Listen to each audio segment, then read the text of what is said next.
Okay, so let's review the hepatic and pancreas organs here a little bit. So here we have our diaphragm. This is our liver, our gallbladder, our spleen, our pancreas, and then this is our GI tract. Our duodenum is right here. What I want you to see here are the ducts that are joined together because this will all make sense as we're talking about the complications of liver disease. So we've got our gallbladder here, which is our cystic duct, and then we have our hepatic duct that all come together. Our spleen also joins this duct, and then our pancreas joins the duct as well. So we've got our liver that joins, our gallbladder, our spleen, and our pancreatic duct, and they all join into this common bile duct, and then they enter the duodenum by the sphincter of Oddi, right? So I want you to just kind of think of a few things in your brain before we start. If anything happens to these organs that are associated with this duct, it can affect just itself, or it can affect the other organs. So if we have a blockage right down here in the close to the sphincter of Oddi in the ducts, then the pancreatic juices are going to back up into the pancreas. The spleen is going to become enlarged because nothing can get out, so then we're going to get splenomegaly. Back to the pancreas again, if the pancreatic enzymes are backed up into the pancreas, then we get pancreatitis. We would not be able to release any bile from the gallbladder because of its blockage, so it would also become inflamed, and we would have cholecystitis, and we would not be able to digest our fat, so then we would have steatorrhea, which is fatty stool. And then we have our liver. So if backup is going into the liver have these very small cells called hepatocytes that are very fragile. Think similar in fragility to the kidneys. And so if pressure starts to build up in the liver because they can't secrete what they need to secrete, then the liver is going to get damaged as well. Okay, so first what we're going to do is we're going to look at liver damage, and then we're going to go and see the problems, because this liver can actually cause problems with all of these organs. So cirrhosis, pathophysiology. So the common ones are alcohol or hepatitis, which is typically a viral infection, non-alcoholic fatty liver disease, and then non-alcoholic steatorrhea. So what this is telling you is that don't think that everyone that has cirrhosis of the liver is an alcoholic, because that is not true. This can just come out of nowhere, unfortunately. And there's a lot of things that we consume that can hurt our liver. We talk about the different medications all the time that hurt our liver. And so someone that might take a lot of Tylenol, overdose on Tylenol all the time, it might not come to this extreme. This is severe liver disease, as you can see just by looking at it, but it does affect the hepatocytes that are in the liver itself. So of course we have our inflammatory process. Cell injury occurs because they're so fragile. It becomes a fibrous tissue. You can see how thick and non-absorbent or fluid this is. Interferes with that hepatocyte function.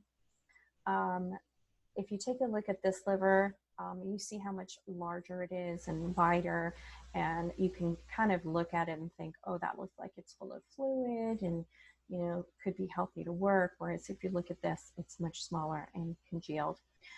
And so it becomes distorted and shrunk. Now, the problem with this too is that there might be some areas of hepatocytes inside this liver that are working, but it has a very constrictive effect. And so fluid is not going to come in and go out the way it should in this at all. As you'll see shortly, it really affects our venous system, especially our hepatic venous system. So let's take a look at what the liver does and what problems liver cirrhosis causes. And of course, we're not going to talk about all of it, just some highlights. So remember, it stores glycogen and converts it to glucose when needed. So if the liver is not working, then let me see if I can copy. I always think it's good to have a picture because it's like 1,000 words, right? So if the liver is not working properly, it's not going to be able to get rid of this glucose. And so we could have bouts of hypoglycemia, and we're not even going to be able to store glucose. So in a healthy individual, if for some reason we do get a bout of hypoglycemia, what happens is our liver will automatically release the stored glucose so that we can get it into our systems and our blood sugar can come up. And as you can see, this liver would not be able to do that. It also breaks down our lipids and our proteins. So one that we want to consider a lot with liver damage is ammonia. So when the liver breaks down the protein, it causes us to have an increase in ammonia. Now, normally that excess ammonia converts to urea, and we urinate it out and excrete it in our urine. That's why sometimes our urine has that ammonia smell. But if it's not breaking down the protein properly, then that ammonia is going to increase in our circulatory system. That in itself is poisonous. And then there's going to be other toxins in there as well that the liver is not able to break down and convert properly. And that's when we're going to see some mental changes, because the patient will start to get hepatic encephalopathy. Okay, so any liver patient, we always want to watch the mental status because of this. A second here. Okay. So in order to get rid of this ammonia, increased ammonia, we look at the ammonia levels first in the labs. And then what we can do is we can give lactulose. So the doctor might prescribe lactulose. What lactulose does is it binds with the ammonia, and then you excrete it out through your feces. Okay, so that will decrease your ammonia levels. The other way we can do it is we can do a lactulose enema. So remember the large bore enemas that we did with the big bags or the buckets that we talked about in lab? We can put lactulose in there, and we can try to have the patient hold that lactulose in as long as possible, and it will draw the ammonia out, attach the ammonia, and then again it will come out through their stool. So part of, again, what the liver does is it detoxifies. And so when we're talking about detoxifying, I want you to think about the drugs. So basically what it does is that first pass effect through the liver, the medications are typically lowered in their efficacy. And that is taken into consideration depending on the dosage that the physicians give the patient. But with the liver being damaged, the first dose pass does not really work. And so the patient, what they're going to do is they're going to have these medications in their system in a higher dose, and they're going to be circulating. They're not at that dose. They're not going to be less harmful. So they're going to cause more harm. And so you'll often sometimes see the doctor giving a lower dose of a medication that you're normally used to giving because of that very reason. Now, there are some medications with the patient with liver disease that you really want to watch out for. Some of them are sedatives or narcotics.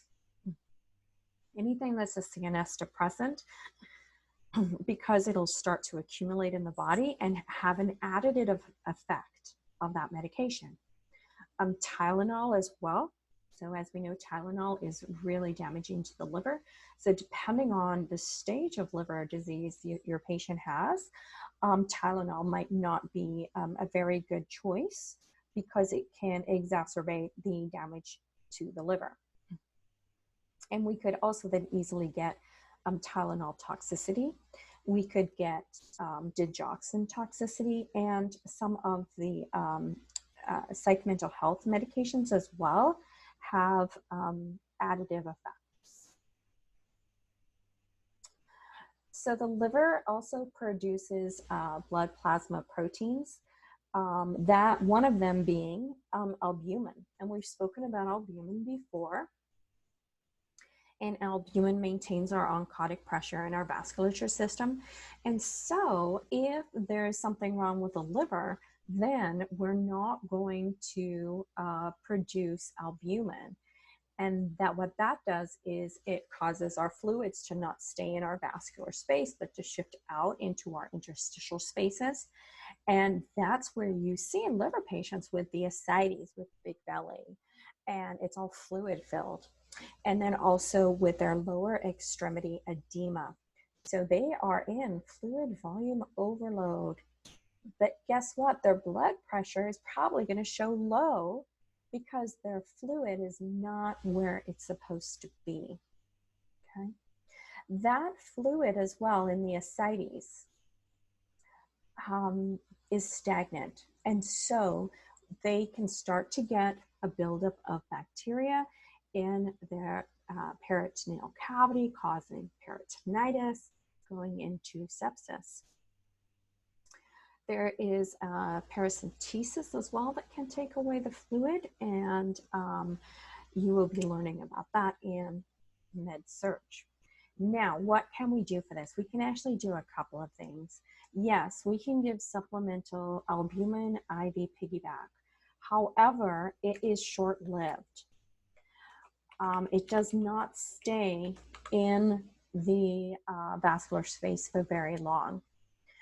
So we will give them IV albumin, and then at the same time, or maybe just a few minutes later, we are going to give them diuretics so that the albumin will bring in that fluid into their veins, and then the diuretics will push the fluid out through the kidneys, and then you're going to get a lot of urine output, and you're going to get a decrease in that abdominal pressure and a decrease in swelling.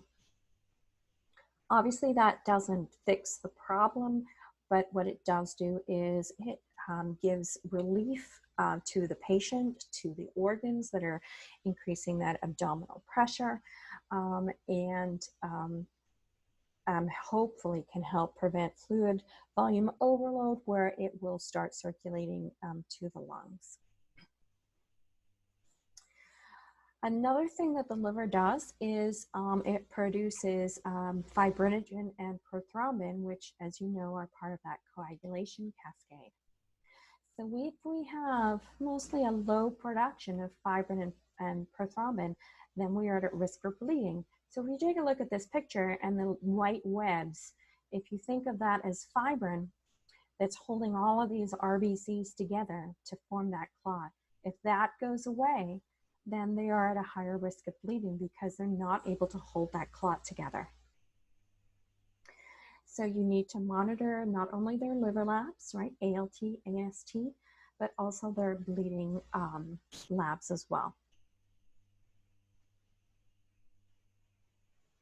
The last slide in this video is going to be about just the last two things of what livers do. And then the following video will be on some of the bad complications, as if this is not bad enough. So our liver stores are fat-soluble vitamins, B12, A, C, E, D, and K, and bile. So the bile, what it does is the liver releases it, and it is stored in the gallbladder.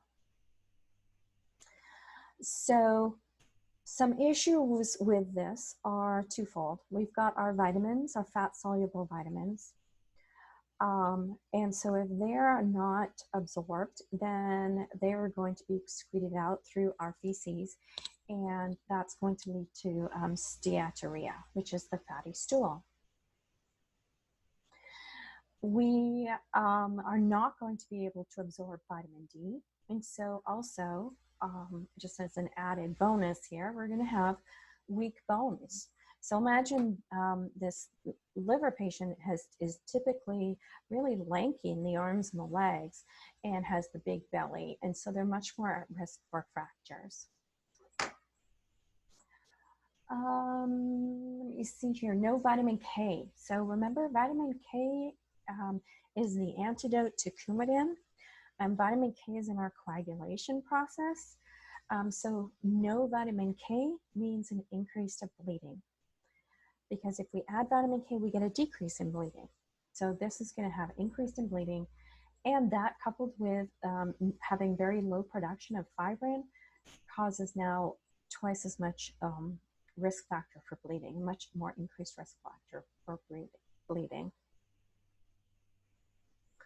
And then lastly on this video, we're going to talk about decreased metabolism of heme, as in hemoglobin, to iron, and bilirubin.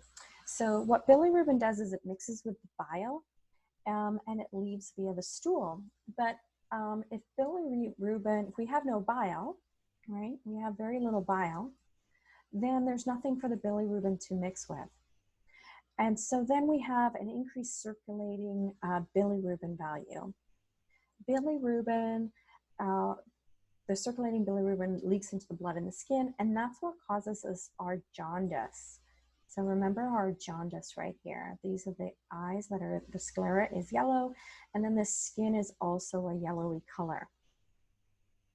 Personally, I find the yellowing of the skin to be kind of hard to see, just depending on the patient's natural skin color. Even if they're a very pale Caucasian, I still, for some reason, find it difficult to view. But the sclera of the eyes is very, very easy to see. Now, the jaundice, which is the excess bilirubin in the body, that can also cause kidney failure. So all of this stuff that our liver does, and then on top of that, when it starts to fail, none of it works properly and they can get liver failure. So we'll continue with the further complications of when the liver is not working and what can happen.